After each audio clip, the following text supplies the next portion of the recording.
Hi all, எல்லோரும் எப்படி இருக்கீங்க? நல்லா இருக்கீங்க நம்புகிறேன். இன்றைக்கி வீடியோவில் ரீசெல்லிங்கை பற்றி பார்க்கலாம். நிறைய பேர் வீடியோ பார்க்குறீங்கன்னு நினைக்கிறேன். ஆனால் எந்த ஒரு கமெண்ட்டுமே கொடுக்காமல் இருக்கீங்க. மோட்டிவேஷன் ரொம்ப கம்மியாக இருக்குது. ஸோ ஏதோ ஒரு கமெண்ட் யூஸ்ஃபுல்லாக இருக்கா இல்லையா, இந்த மாதிரி ஏதாச்சும் கமெண்ட் கொடுத்தீங்கன்னா எனக்கும் மோட்டிவேஷனாக இருக்கும்.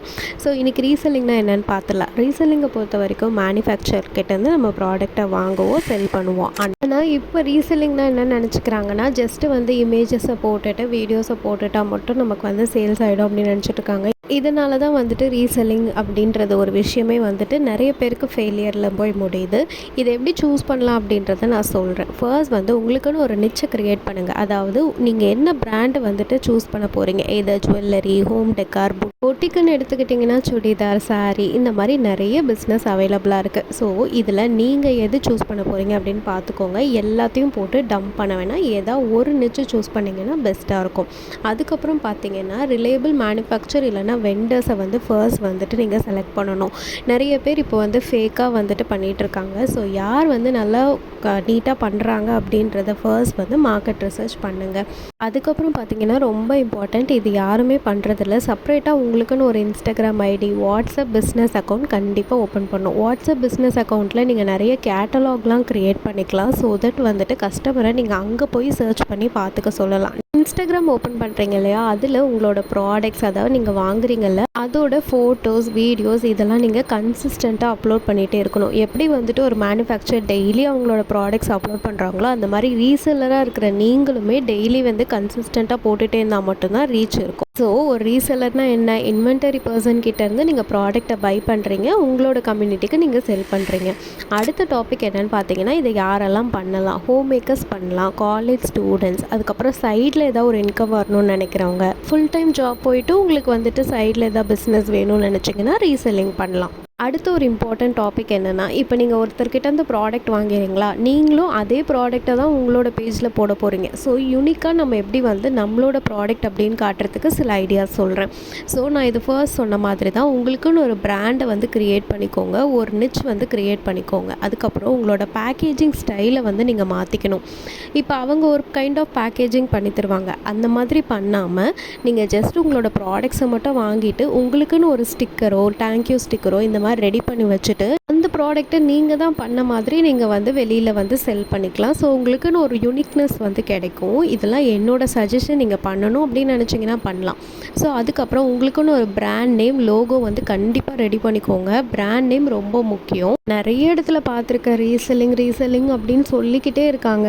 நிறைய ப்ராடக்ட்ஸும் சில பேர் வாங்கி விற்கிறாங்க. ஆனால் அது விற்கிதா இல்லை ரீசெல்லிங் பிஸ்னஸ் ரொம்ப லோவாக இருக்கா அப்படின்றது எனக்கு தெரியல. மேபி இந்த மாதிரி நிறைய இன்புட்ஸ் எல்லாம் வந்துட்டு நீங்களாக க்ரியேட் பண்ணிங்கன்னா ரீசெல்லிங்கில் ரொம்பவே நல்லா வந்து ஷைன் ஆகலாம். ஒரு இம்பார்ட்டன்ட் விஷயம், இது யாருமே சொல்ல மாட்டாங்க. ஃபர்ஸ்ட் வந்து உங்களோட கஸ்டமர்ஸை வந்து எஜுகேட் பண்ணுற மாதிரி இருக்கணும். இந்த இடத்துல நீங்கள் இன்வென்ட் மட்டும்தான் பண்ணல, அதாவது நீங்கள் ப்ரொடக்ஷன் தான் பண்ணலை, ஆனால் அந்த ப்ராடக்ட்டை பற்றி ஃபுல் டீட்டெயில்ஸ் உங்களுக்கு தெரிஞ்சிருக்கணும். ஸோ தட் நீங்கள் வந்து அந்த ப்ராடக்ட்டை வீடியோவாக போடுவீங்க இல்லையா, அப்போ வந்து நீங்கள் வந்து ஃபார் எக்ஸாம்பிள் குந்தன் பேங்கிள்ஸ் எடுத்துக்கிட்டிங்கன்னா இதில் இந்த குந்தன்ஸ் எல்லாம் ஆட் ஆகிருக்கு, உங்களுக்கு வேணும்னா நீங்கள் பர்ச்சேஸ் பண்ணிக்கலாம் அப்படின்னு அந்த வீடியோவில் ஒரு வாய்ஸ் ஓவராக கொடுத்தீங்கன்னா பீப்புள்ஸ்க்கு வந்து உங்கள் மேலே ஒரு ட்ரஸ்ட் இருக்கும். இவங்க வந்து ஒரு ட்ரஸ்டபிள் பேஜ் தான் அப்படின்ற மாதிரி. ஜஸ்ட்டு ஒரு ஃபோட்டோ, வீடியோ போட்டிங்கன்னா, இப்போ நானே வந்து உங்கள் பேஜை பார்க்குறேன்னா எனக்கு வந்து அது ஜஸ்ட் ஒரு இமேஜ், ஒரு வீடியோ தான், அவ்வளோதானே தவிர நான் வந்து உங்களை ட்ரஸ்ட் பண்ண மாட்டேன். லைக் இவங்க வந்துட்டு நிஜமாகவே இந்த ப்ராடக்ட் தான் பண்ணுறாங்களா இல்லை சும்மா பிக் எடுத்து போடுறாங்களா அப்படின்னு தான் வந்துட்டு அஸ் எ தேர்ட் பர்சனாக வந்து ஒரு மைண்ட் செட் வரும். ஸோ அதெல்லாம் வந்து நீங்கள் வந்து கம்மி பண்ணணும் அப்படின்னு நினச்சிங்கன்னா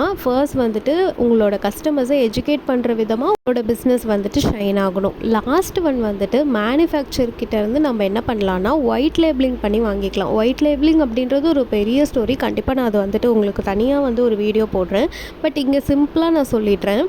இப்போ நான் சொன்னேன் இல்லையா, மேலே வந்துட்டு அவங்கக்கிட்ட வந்து பேக்கேஜிங் பண்ணாமல் நீங்கள் வாங்கிடுங்க. வாங்கினதுக்கப்புறம் உங்களோட ப்ராடக்ட்டை வந்து நீங்கள் வந்து ஒயிட் லேபிளிங் பண்ணிக்கலாம். அதாவது உங்களோட brand sticker, logo, thank you sticker இந்த மாதிரியெல்லாம் வச்சு நீங்கள் தான் அதை ப்ரொடக்ஷன் பண்ண மாதிரி பண்ணுறது தான் வந்துட்டு ஒயிட் லேபிளிங். சிம்பிளாக சொல்லணும். இதுக்கு நிறைய ஐடியாஸ் இருக்குது, பட் நான் அதை இன்னொரு டைம் சொல்கிறேன். இப்போ சிம்பிளாக வந்துட்டு இதுதான் ஒயிட் லேபிளிங். இதை யாருமே வந்துட்டு பண்ணுவாங்களான்றது எனக்கு தெரியல. பட் நீங்கள் வந்துட்டு இந்த வீடியோ பார்த்து தெரிஞ்சுக்கிட்டீங்க அப்படின்னா ஒயிட் லேபிளிங்காக நீங்கள் வந்துட்டு ஜஸ்ட் அந்த ப்ராடக்ட்ஸை மட்டும் வாங்கிக்கோங்க. பட் சில இடத்துல என்ன பண்ணுவாங்க அப்படின்னா, உங்களுக்கு உங்களோட பிராண்ட் நேமே சொல்லுங்கள், நான் வந்து போட்டு தரேன் அப்படின்ற மாதிரி சொல்லுவாங்க. எனக்கு தெரிஞ்சு அது நான் சஜஸ்ட் பண்ண மாட்டேன்.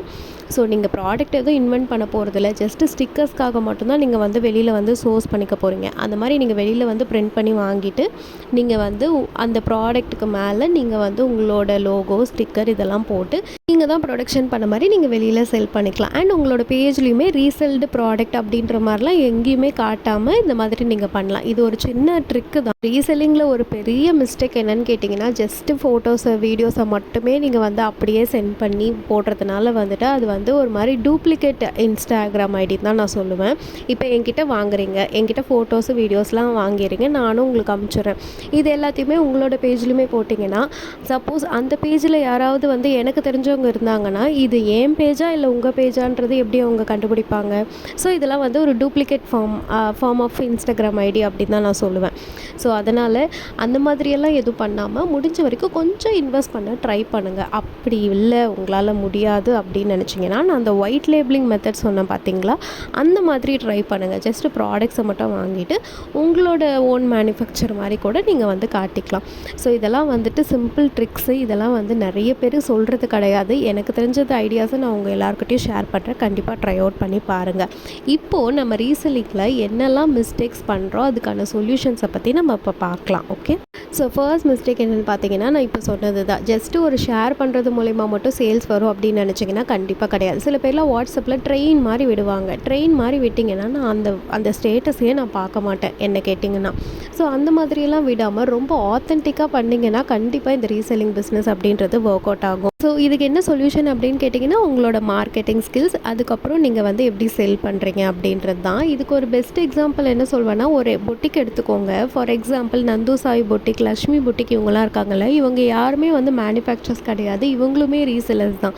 ஆனால் அவங்களோட ப்ராடக்ட்டை எப்படியெல்லாம் அவங்க ப்ரொமோட் பண்ணுறாங்கன்றதை நீங்கள் என்றைக்காவது நோட் பண்ணியிருக்கீங்களா? பட் அவங்களுக்கு அவ்வளோ நெகட்டிவ் கமெண்ட்ஸ் வந்தாலுமே அவங்களோட கோல் ஃபுல்லாக அந்த ப்ராடக்ட், அந்த ஒரு சாரியாக இருந்தாலுமே அந்த ஒரு சாரியை பியூட்டிஃபுல்லாக எக்ஸ்பிளைன் பண்ணுறதாகட்டும், அதை ஓப்பன் பண்ணி உங்களுக்கு காட்டுறதா இருக்கட்டும். ஸோ அந்த மாதிரி நிறைய விஷயம் அவங்க பண்ணுறாங்க பேக்ரவுண்டில். அதனால தான் அவங்க மில்லியன் ட்ரில்லியன் ஃபாலோவர்ஸில் அவங்க வந்துட்டு இருக்காங்க.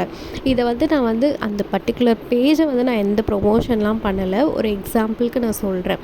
ஸோ இந்த மாதிரி தான் உங்களோட ரீசெல்லிங் இருக்கணும். எந்த ஒரு ப்ராடக்டாக இருந்தாலும் அதை பற்றின எக்ஸ்ப்ளனேஷன் கொடுத்தா மட்டும்தான் கஸ்டமர்ஸ் வந்து ட்ரஸ்ட் பண்ணுவாங்க. ஈவன் நாங்கள் மேனுஃபேக்சர் பண்ணுறோம்ல, அவங்கள வந்து ட்ரஸ்ட் பண்ணுறதே ரொம்ப பெரிய விஷயமா இருக்குது. இது நிஜமானே ட்ரஸ்டபிள் பேஜ் தானான்னு எங்களை கேட்பாங்க. நிஜமாகவே எங்களுக்கு வந்து ப்ராடக்ட் ஆர்டர் பண்ணால் எங்களுக்கு சென்ட் பண்ணிடுவீங்களான்னு கேட்பாங்க. ஸோ செஞ்சு வைக்கிற எங்களுக்கே இப்படின்னா அதை மட்டும் நீங்கள் வாங்கி மட்டுமே விற்கிற உங்களோட நிலைமையே யோசிச்சு பாருங்கள். ஸோ நீங்கள் ரீசெல்லிங் பண்ணுறீங்க அப்படின்னா இந்த மாதிரி சின்ன சின்ன ஸ்டெப்ஸ் எல்லாம் நீங்கள் எடுத்து தான் ஆகணும். அடுத்த டாபிக் என்னன்னு கேட்டிங்கன்னா, ப்ராடக்ட் நாலேஜ் சுத்தமாக இருக்கிறது இல்லை. ஏன்னு கேட்டிங்கன்னா, இப்போ ஃபார் எக்ஸாம்பிள் ஒரு சாரியே இருக்குன்னா அதுக்குள்ளே என்னெல்லாம் இருக்கோ அதெல்லாம் வந்துட்டு மேனுஃபேக்சரே அமைச்சிருவாங்க. அதை அப்படியே நீங்கள் வந்து காப்பி பேஸ்ட் பண்ணி நீங்கள் வந்து இன்ஸ்டாகிராம் கேப்ஷன்லேயோ எதுலேயோ நீங்கள் போடலாம்.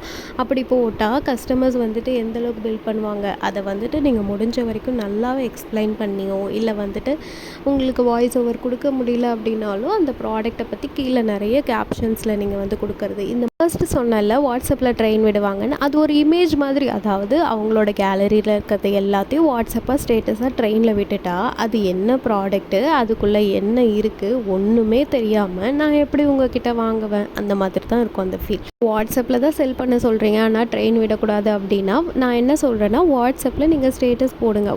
போட வேணான்னு சொல்லலை, ஆனால் ஒரு நாளைக்கு ஒரு 5 ப்ராடக்ட் போடலாம். அதுக்கு மேலே போட்டிங்க அப்படின்னா யாருமே பார்க்க மாட்டாங்க. ஒரு ப்ராடக்ட் போட்டாலுமே அந்த ப்ராடக்ட்டுக்கு கீழே என்னெல்லாம் இருக்குது, இதுக்குள்ளே என்னெல்லாம் இருக்குது, இது எப்படி யூஸ் பண்ணணும், இது எது யூஸ் பண்ணால் என்ன பெனிஃபிட் இருக்கும்.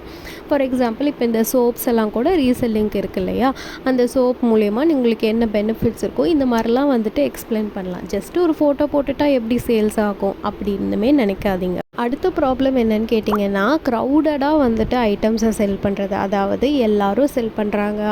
ஃபார் எக்ஸாம்பிள் இப்போ ஹெர்பல் சோப்ஸ் எடுத்துக்கோங்களேன். எல்லோரும் ஹெர்பல் சோப் செல் பண்ணுறாங்க, நானும் செல் பண்ணால் எனக்குமே நிறைய ப்ராஃபிட் கிடையவே கிடையாது. உங்களுக்குன்னு ஒரு பிராண்டை ஃபிக்ஸ் பண்ணிக்கோங்க. என்ன பிராண்டில் நீங்கள் ஒன்று முடியலனாலும் அட்லீஸ்ட் 1 or 2 எய்தர் இப்போ ஃபார் எக்ஸாம்பிள் சில்டட் பேங்கிள்ஸ், அசசரிஸ் அந்த மாதிரி 1-2 ஐட்டம்ஸ் ஆட் பண்ணலாம். ஆனால் எல்லாருமே பண்ணுறாங்க நானும் அதை பண்ணுறேன் அப்படின்ற மாதிரி மாதிரி எல்லாத்தையும் வாங்கிக்கிறது. அதுக்கப்புறம் இந்த வாட்ஸ்அப் குரூப்பெல்லாம் வந்துட்டு வச்சுருப்பாங்க, ரீசெல்லிங் குரூப்பு. அதில் நாங்கள் ஃபோட்டோ ஷேர் பண்ணுறோம், நீங்கள் ஷேர் பண்ணி நீங்கள் ஆர்டர் வந்து எடுத்துக்கலாம் அப்படின்ட்டு. அந்த மாதிரி குரூப்லலாம் இனிமேல் தயவு செஞ்சு ஜாயின் பண்ணாதீங்க. அப்படி ஜாயின் பண்ணால் கொஞ்சம் ஆத்தென்டிக்காக பண்ண முடியுமா அப்படின்றதெல்லாம் பாருங்கள். ஸோ க்ரௌடடாக செல் பண்ணிங்க அப்படின்னா உங்களால் முடியாது. அதுக்கப்புறம் வந்துட்டு சப்ளையர் மேலே டிபெண்டடாக இருக்கிறது. சில பேர் வந்து ஒருத்தர்கிட்ட மட்டுமே வாங்குவாங்க. சப்போஸ் அவங்கக்கிட்ட அன்றைக்கி ஸ்டாக் இல்லை அப்படின்னா நீங்கள் வந்து ஆர்டர் இன்றைக்கி நான் ப்ளேஸ் பண்ணி கொடுக்குறேன்னு உங்கள் கஸ்டமர்கிட்ட சொல்லி உங்களோட நேமுமே வந்துட்டு ஸ்பாயில் ஆகிடும். அதனால் ஒரு பிராண்டு, இப்போ ஃபார் எக்ஸாம்பிள் சோப்ஸ்க்கு அப்படின்னு ஒரு பிராண்டை வந்து ஃபிக்ஸ் பண்ணுறீங்க அப்படின்னா அந்த பிராண்ட் ரிலேட்டடாக ஒரு 3-4 ட்ரஸ்டபிள் வெண்டர்ஸை வந்து நீங்கள் செலக்ட் பண்ணி வச்சுக்கோங்க. இவங்கக்கிட்ட இல்லைன்னா அவங்கக்கிட்ட நீங்கள் வாங்கிக்கலாம். குவாலிட்டியுமே அதே மாதிரி ஒரே மாதிரி இருக்கணும். நீங்கள் ஒருத்தர்கிட்டேருந்து ஒரு குவாலிட்டியில் நீங்கள் சென்ட் பண்ணிவிட்டு அடுத்தவங்கக்கிட்ட இன்னொரு குவாலிட்டியில் நீங்கள் சென்ட் பண்ணக்கூடாது. ஸோ நீங்கள் மார்க்கெட் ரிசர்ச் பண்ணுறப்ப நீங்கள் ஃபர்ஸ்ட் வந்துட்டு எல்லாரோட குவாலிட்டிஸும் நல்லா இருக்கா அப்படின்றதையும் நீங்கள் பார்த்து வச்சுக்கணும். அடுத்த இம்பார்ட்டண்ட் ப்ராப்ளம் என்னன்னு கேட்டிங்கன்னா வந்துட்டு ப்ரைஸில் வந்து கிளாரிட்டி இருக்கிறது இல்லை. எல்லோரும் நினச்சிருக்காங்க லோவாக நம்ம வந்து செல் பண்ணோம் அப்படின்னா நிறைய பேர் நம்மகிட்ட வந்து வாங்கிப்பாங்க அப்படின்ட்டு.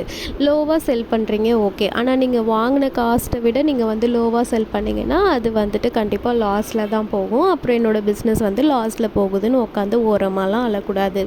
அதனால் ஃபர்ஸ்ட் வந்துட்டு உங்களோட மார்ஜினை செட் பண்ணிக்கோங்க. இப்போ ஃபார் எக்ஸாம்பிள் நீங்கள் 100 ருபீஸ்க்கு ஒரு இடத்துல வாங்குறீங்க அப்படின்னா மினிமம் 30 to 50 ருபீஸ், அதாவது 130-150 ருபீஸ்க்கு நீங்கள் வந்து செல் பண்ணுங்கள். இது வந்து மார்ஜின் மட்டும்தான். ஆனால் கொரியர் சார்ஜஸ், பேக்கிங் சார்ஜஸ் எல்லாம் எக்ஸ்க்ளூட் பண்ணி நான் சொல்கிறேன். ஒரு எக்ஸாம்பிளுக்கு தான் சொல்கிறேன். இது வந்து உங்களோட விஷயம், நீங்கள் எங்கே வாங்குறீங்க, என்ன ப்ராடக்ட் வாங்குறீங்களோ அதுக்கேற்ற மாதிரி இது வந்து மாறும்.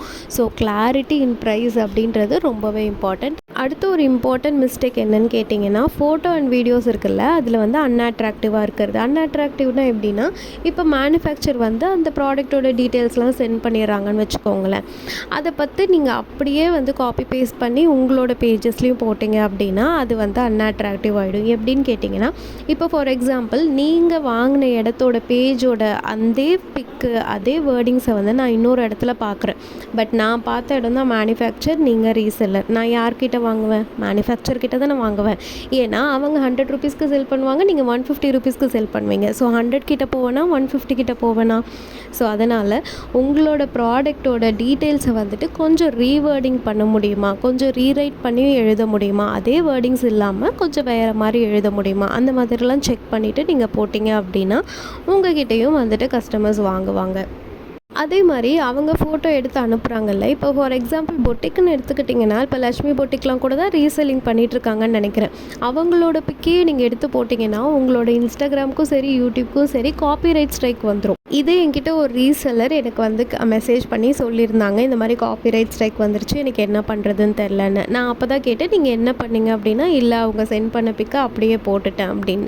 அப்படி பண்ணக்கூடாது. இதை நீங்கள் ஹைட் பண்ணி போடலாம், அப்படி இல்லைன்னா வந்துட்டு அது அந்த ப்ராடக்டோட ஒரிஜினல் இமேஜ் அவங்க மேனுஃபேக்சர்ஸ்கிட்டே கேட்டு நீங்கள் வந்து அதை போடலாம்.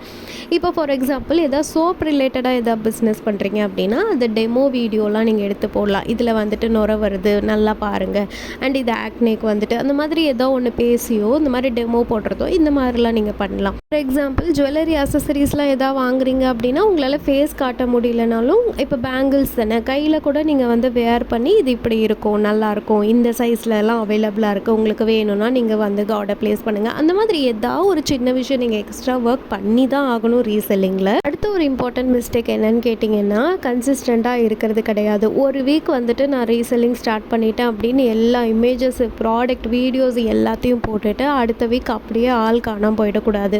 ஈவன் இது வந்து எனக்குமே வந்து சூட் ஆகும். நானுமே வந்து கொஞ்சம் நாளாக போடாமல் இருந்ததுனால என்னோடய ஃபாலோவர்ஸும் சரி என்னோடய சப்ஸ்கிரைபர்ஸும் சரி குறைஞ்சிக்கிட்டே போகிறாங்க. ஸோ நானுமே கன்சிஸ்டண்ட்டாக இருக்கிறது கிடையாது. இது ரீசெல்லிங்னு இல்லை, எந்த ஒரு விஷயம் பண்ணாலுமே நம்ம கன்சிஸ்டண்ட்டாக நம்மளோட ஒர்க்கை பண்ணிக்கிட்டே இருக்கணும். இதுக்கு என்ன சொல்லுவேன் அப்படின்னா நீங்கள் வந்து ஷெட்யூல் பண்ணி வச்சுக்கோங்க. இந்த வாரம் நம்ம என்ன போட போகிறோம் ப்ராடக்ட்டை பற்றி, நெக்ஸ்ட் வீக் என்ன போட போகிறோம், இந்த வாரம் ஃபுல்லாக ஃபோட்டோ போட போகிறோமா, வீடியோஸ் போட போகிறோமா, இந்த மாதிரி நீங்கள் வந்து நிறைய ஷெட்யூல்லாம் பண்ணி வச்சுக்கலாம். அதே மாதிரி ஸ்டோரீஸில் நிறைய ஷேர் பண்ணுங்கள். ஸ்டோரீஸ் வந்துட்டு நிறைய பேர் வந்து ஜஸ்ட்டு ஸ்டோரீஸ் மட்டுமே பார்க்குற குரூப்லாம் இருக்காங்க. அதனால ஸ்டோரீஸில் நிறைய ஷேர் பண்ணுங்கள். அதுவுமே மினிமம் 5 to 10 டைம்ஸ் அவ்வளோதான். ஒரு ரீசெல்லிங் பிஸ்னஸ்க்கு இவ்வளோ மெனக்கெடணுமா அப்படின்னு கேட்டால் கண்டிப்பாக மெனக்கெட்டு தான் ஆகணும். பிகாஸ் அதுவும் ஒரு பிஸ்னஸ் தானே, அதையும் பிஸ்னஸாக எடுத்து தானே ஆஸ் அ ஹோம் மேக்கராக எல்லாருமே பண்ணிகிட்ருக்காங்க. ஸோ அதுக்கு கண்டிப்பாக மெனக்கெட்டு தான் ஆகணும். இந்த மாதிரிலாம் பண்ணுறதுனால என்ன தான் ஆக போகுது அப்படின்னு கேட்டிங்கன்னா, கஸ்டமர்ஸ்க்கு உங்கள் மேலே ட்ரஸ்ட் வரப்போகுது. பிகாஸ் நம்ம மூஞ்சே பார்க்காம நம்ம எங்கேயோ இருக்கோம், அவங்க எங்கேயோ இருக்காங்க, நம்மளை ட்ரஸ்ட் பண்ணி அவங்க வாங்குறாங்க அப்படின்னா நம்ம அட்லீஸ்ட் இந்த மாதிரி ஒரு சின்ன சின்ன விஷயத்துலையாவது அவங்களுக்கு ட்ரஸ்ட்டு கொடுத்தா மட்டும்தானே அவங்க நம்மளை நம்பி ஆர்டர் ப்ளேஸ் பண்ணுவாங்க. எவ்வளோ பேர் இந்த விஷயம் நோட் பண்ணியிருப்பீங்கன்னு எனக்கு தெரியல. நிறைய பேர் பார்த்துருப்பீங்களா, மலேசியாவிலேருந்து ஆர்டர் வந்திருக்கு, யூஎஸ்ஏலேருந்து ஆர்டர் வந்திருக்கு, ஆனால் அவங்கெல்லாம் சென்னை அந்த மாதிரி பிளேசஸில் தான் இருப்பாங்க. அவங்களோட வீடியோஸ் கீழெல்லாம் போயிட்டு எப்படி உங்களுக்கு ஆர்டர்ஸ் வருது, எப்படி நீங்கள் ஆர்டர்ஸ் எடுக்கிறீங்க, அவங்களோட ஒரே மோட்டிவ் என்னென்னா கன்சிஸ்டண்ட்டாக அவங்களோட ஒர்க்கை போட்டுகிட்டே இருக்காங்க. அதனால் அவங்களோட பேஜுக்கு வந்துட்டு ஆர்டர்ஸ் வருது. இவ்வளோதானே தவிர அவங்களா போய் ஆர்டர்ஸ் யூஎஸ்ஏலேருந்து மலேசியாவிலேருந்து பிடிச்சிட்டு வரதெல்லாம் கிடையாது. ஸோ அதே மாதிரி நீங்களுமே வந்து கன்சிஸ்டண்ட்டாக உங்களோட ஒர்க்கை போட்டுகிட்டே இருங்க. அடுத்த இம்பார்ட்டன்ட் டாபிக் என்னென்னு கேட்டிங்கன்னா, ஃபேக் அர்ஜென்சி க்ரியேட் பண்ணக்கூடாது. ஒரே ஒரு ஐட்டம் தான் இருக்குது, நீங்கள் வாங்கிக்கோங்க அப்படிலாம் சொல்லவே கூடாது. ஸோ அடுத்த வாரமே வந்துட்டு அதை நிறைய ரீஸ்டாக் பண்ணிட்டான். அது எப்படி ஒரே வாரத்தில் யாருமே ரீஸ்டாக்லாம் பண்ண முடியாது. ஸோ ஃபேக் அர்ஜென்சி அந்த மாதிரி பிஸ்னஸ்ஸே அப்படின்னு இறங்கிட்டாவே கண்டிப்பாக ஃபேக்காக இருக்கணும் அப்படின்னு நினைக்காதீங்க. ரொம்ப ட்ரூவாக இருங்க. சப்போஸ் உங்களுக்கு அந்த ப்ராடக்ட் அவுட் ஆஃப் ஸ்டாக் ஆகிடுச்சா, இன்னும் ஒரு வாரத்தில் வந்து ரீஸ்டாக் பண்ணிவிடுவோம், நீங்கள் வந்து வாங்கிக்கலாம், ஸோ வெயிட் பண்ணுங்கள், அந்த மாதிரி ஹானஸ்ட்டாக நீங்கள் சொல்லிட்டீங்கன்னா கஸ்டமர்ஸ்க்கு வந்து உங்கள் மேலே ஒரு ட்ரஸ்ட் வந்து பில்ட் ஆகும். அடுத்த லாஸ்ட் டாபிக் என்னென்னு கேட்டிங்கன்னா, பர்சனல் பிராண்டிங் கிடையாது. நான் இப்போ சொன்னேன் இல்லையா, ஒயிட் லேபிளிங் பண்ணி உங்களோட பிராண்டை பர்சனலாக மாற்றிக்கோங்க அப்படின்ட்டு, அதை தான் நான் இங்கே சொல்லியிருக்கேன். பர்சனலாக பிராண்ட் இல்லை அப்படின்னா கண்டிப்பாக கஸ்டமர்ஸோடு நீங்கள் வந்து கனெக்டே ஆக மாட்டீங்க. இதுக்கு நீங்கள் என்ன பண்ணலாம் அப்படின்னு கேட்டால், நான் சொன்ன மாதிரி ப்ராடக்ட்டை வந்து உங்களோட பேரில் நீங்கள் மேனுஃபேக்சர் பண்ணுற மாதிரி காட்டிக்கலாம். அதே மாதிரி டெய்லி கன்சிஸ்டண்ட்டாக போடுறது மூலிமா கஸ்டமர்ஸ்க்கு உங்கள் மேலே நிறைய ட்ரஸ்ட் வந்து உருவாகும். நீங்களும் உங்களோட ப்ராடக்ட்ஸை அவுட் ஆஃப் ஸ்டாக், ரீஸ்டாக் பண்ணுறாங்க, அந்த மாதிரி எல்லா வேர்ட்ஸுமே நீங்களுமே வந்துட்டு உங்களோட பிஸ்னஸில் யூஸ் பண்ணுவீங்க. ஸோ வந்துட்டு இந்த டிப்ஸ் எல்லாம் உங்கள் எல்லாருக்குமே யூஸ்ஃபுல்லாக இருக்கும்னு நினைக்கிறேன். இந்த மாதிரி நம்மளோட சேனலில் நிறைய வேணும் அப்படின்னு நினச்சிங்கன்னா, என்ன மாதிரி வீடியோஸ்லாம் வேணும் அப்படின்றத வந்து கீழே கமெண்ட்டில் சொல்லுங்கள். அப்போ தான் என்னாலையும் உங்களுக்கான வீடியோஸை போட முடியும். ஹோப் திஸ் வீடியோ இஸ் யூஸ்ஃபுல்லாக இருந்துச்சு அப்படின்னா கீழே கண்டிப்பாக கமெண்ட்டில் சொல்லுங்கள். ரீசெல்லிங்கில் வேறு ஏதாவது டவுட்ஸ் இருக்குனாலும் கண்டிப்பாக கீழே கமெண்ட்டில் சொல்லுங்கள். தேங்க்யூ ஸோ மச் ஃபார் வாட்சிங் திஸ் வீடியோ. கண்டிப்பாக ஃபுல் வீடியோ பார்த்துருந்தீங்கன்னா டபுள் தேங்க்ஸ். ஆனால் இவ்வளோ வீடியோஸ் போட்டு எனக்கு எந்த ஒரு யூஸுமே இல்லை அப்படின்னு நினைக்கிறப்ப தான் வந்துட்டு ரொம்பவே கஷ்டமாக இருக்குது. பிகாஸ் யாருமே வந்துட்டு ஒரு சின்ன லைக் கூட பண்ண மாட்டேன்றீங்க, ஒரு குட்டி கமெண்ட் கூட பண்ண மாட்டேன்றீங்க. ரொம்பவே கஷ்டமாக இருக்குது. இது யாருமே வந்துட்டு இவ்வளோ மெனக்கெட்டு சொல்லுவாங்களா அப்படின்றது தெரியல. நான் நிறைய ப்ராடக்ட் வீடியோஸ்லாம் பார்த்துருக்கேன். அவங்க பேஜில் அவங்களோட ப்ராடக்ட்ஸை மட்டும் தான் ப்ரொமோட் பண்ணியிருக்காங்க. இந்த மாதிரி எக்ஸ்ட்ரா எஜுகேஷன் கொடுக்குறாங்களா அப்படின்றது எனக்கு தெரியலை நான் பார்த்த வரைக்கும். ஸோ நான் பண்ணுறேன் அப்படின்னா உங்கள் எல்லாருக்குமே வந்துட்டு ஒரு மோட்டிவாக இருக்கும், ஒரு யூஸ்ஃபுல்லாக இருக்குமே, எனக்கு தெரிஞ்ச விஷயத்த உங்கள் எல்லாருக்கிட்டையுமே சொல்லிக் கொடுக்கலாமே அப்படின்றதுக்காக தான் இந்த ஒரு விஷயத்த நான் எடுத்திருக்கேன். இந்த மாதிரி நிறைய விஷயம் நான் போட்டுகிட்டே தான் இருக்க போகிறேன். பட் உங்கள் கிட்டேருந்து எனக்கு ஒரு சின்ன சப்போர்ட் வேணும்னு தான் நினைக்கிறேன். தேங்க்யூ, பாய்.